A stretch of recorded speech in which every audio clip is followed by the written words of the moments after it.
বাংলাদেশের জন্য একটি স্বাধীন জোট নিরপেক্ষ পররাষ্ট্রনীতি অনুসরণ করেছেন।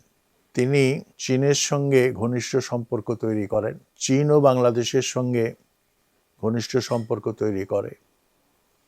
তার পররাষ্ট্রনীতির আরেকটি ভিত্তি ছিল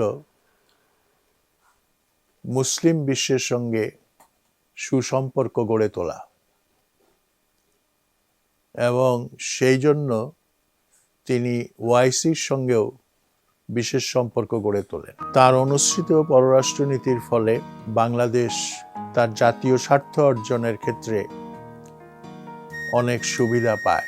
শহীদ রাষ্ট্রপতি জিয়াউর রহমান একটা গুরুত্বপূর্ণ কর্মসূচি গ্রহণ করেন, সেটা হচ্ছে খাল খনন করা এবং মজে যাওয়া খালগুলোকে সংস্কার করা।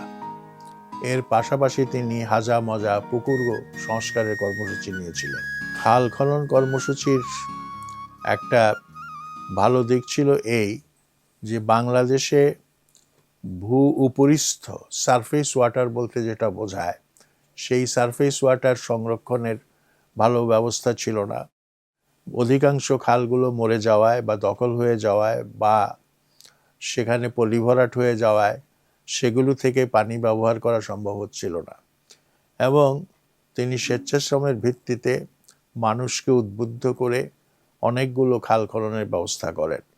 আজকে শহীদ জিয়ার জন্মদিনে আমরা তাকে স্মরণ করব শ্রদ্ধায়, ভালোবাসায়, এবং বাংলাদেশ যতদিন থাকবে ততদিন জিয়াউর রহমানের নাম এদেশের মানুষ শ্রদ্ধাভরে স্মরণ করবে।